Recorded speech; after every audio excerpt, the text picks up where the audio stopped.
Good evening, ladies and gentlemen. Welcome to the English news. Here are the headlines of our edition news tonight. The main titles are: the interior region celebrate the 42nd anniversary of the army forces. On continental African footprint leads without pursuit of his gar. Welcome if you join us for the commemorations of the 42nd anniversary of the creation of Djibouti Army Force. We will begin in the region where they celebrated the military parades made by the forces stations in Dikhil. The event was participated by many personality and responsible, also the inhabitants in the region of Dikhil.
Presente.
The different army participated the parade army in Dikhil region were many personalities. After the speech, who uh, s- who who the first glow of the sun, he said, the Corps Chief Colonel Idris Omar Eleye first proceeded to raise the color in the presence of the guests. Among the guests were the prefect of Dikhil, the chairman of the regional council Abdurrahman Yunis Are, the local elected representative, and other civil society.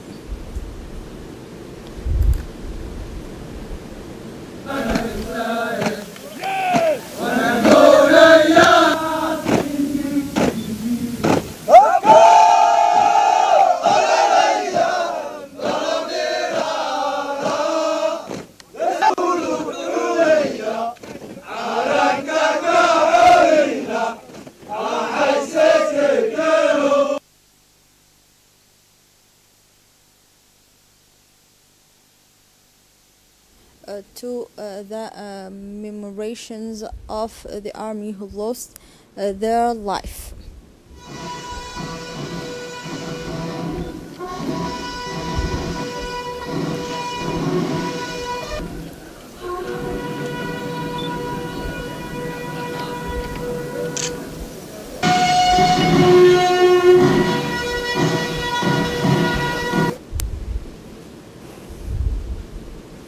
لله أمواتا بل أحياء عند ربهم يرزقون صدق الله العظيم.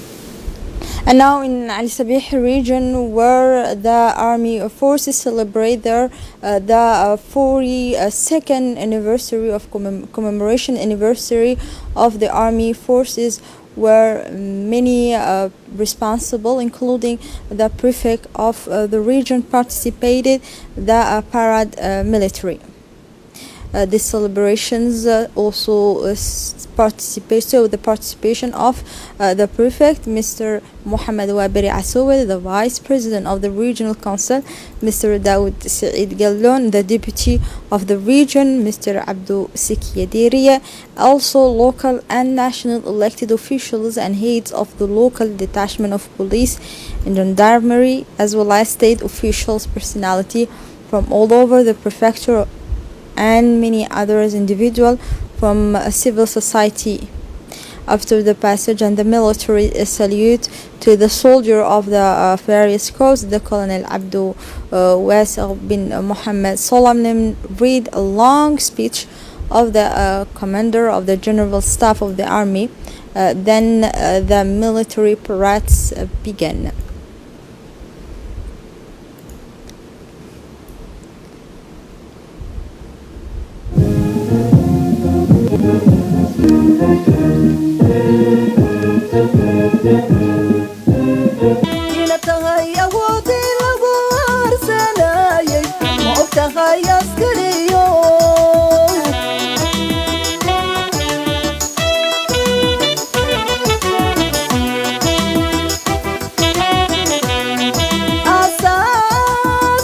Défense et de sécurité du pays. And after the speech, the parades military began near the place where the commanders of the army was visited the different force army in the Al Sabih region. Subsequently, the prefect of the region and the Colonel Abdou Wasiq bin Muhammad have deposited a flower at the monument of martyr erected on a place in the Barakats.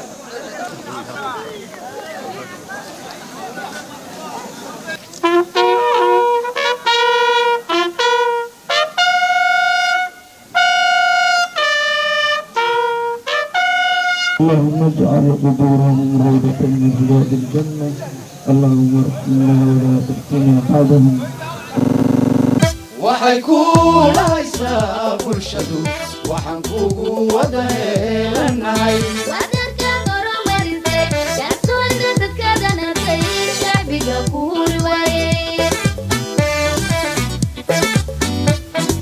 تلك قرن انت لهي سير برنكرسي. After the ceremony, was hosted by the troop of the Republican Guard Haldar. Ambience and music was celebrated during the night before the parade military. That event participated by the prefect and the vice president of the regional council, as well as the deputy of the region and local and national elected officials.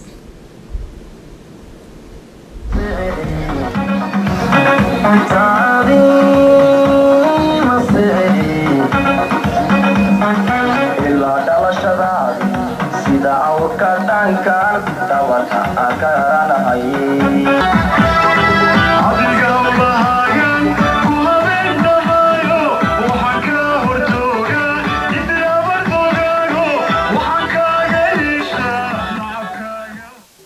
And now in Tajura, where also the army forces there celebrate the second anniversary of the army forces, where is the 6th of June every year.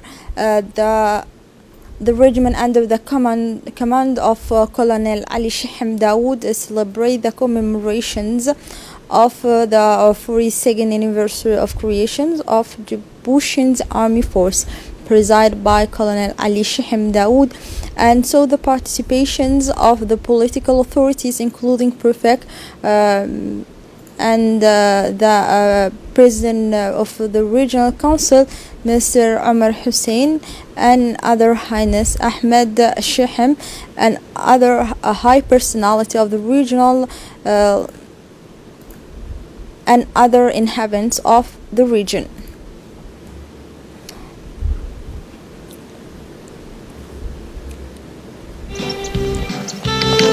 À mon commandement, posez, armes, repos.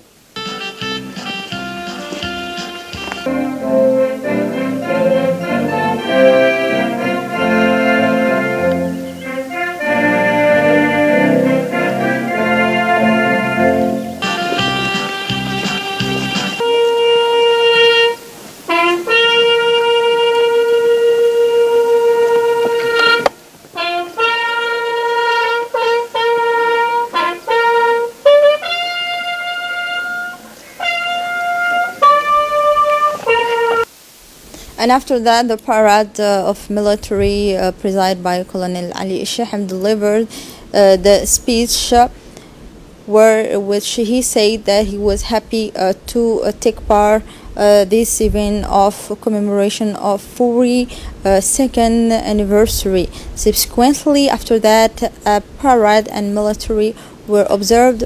Finally, the colonel and the prefect have laid a seed in memory of our fallen martyr soldiers. Like the other region of the interior army, the joint army of Obakh celebrated June 6 in the joy. So early in the day, 6 June, Colonel Aden Douale Ouattame proceeded to the traditional review of the region of the armies at the big place of the report planned for this purpose. Colonel Aden Douale was accompanied by his deputy officer and then with the the president of the regional council and other personalities.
وظن الذين قتلوا في سبيل الله أمواتا بل أحياء.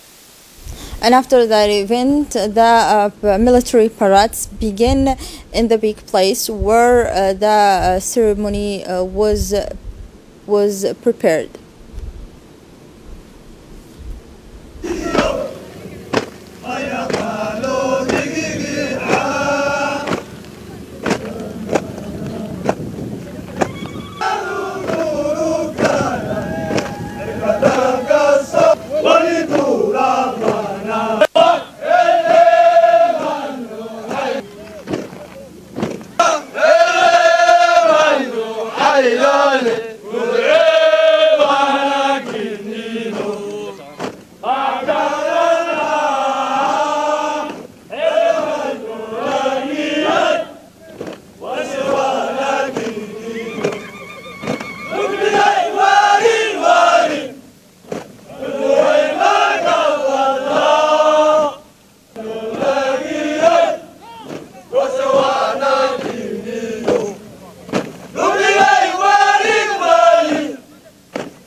We finish this commemoration of interior region of the 42nd of the creation of army forces in RTD region, where like the other interior region there they celebrated the 6th of June.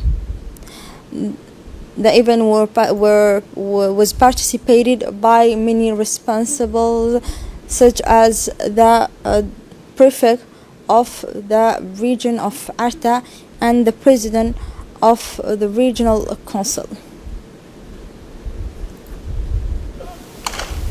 Exposé. Out. Depot.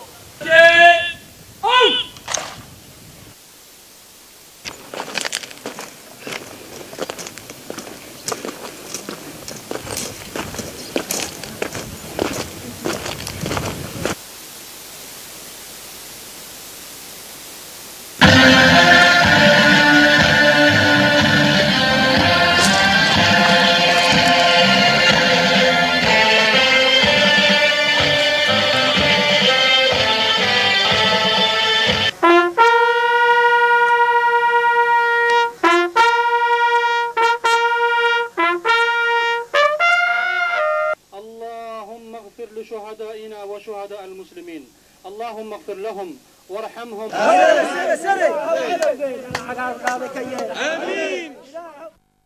On continental news, the president of the Confederation of African Football arrested Thursday by the Anti-Corruption Office of the Judicial Police has emerged free of cause without prosecutions at this stage, say Friday the prosecutor of Marseille to the AFP agents.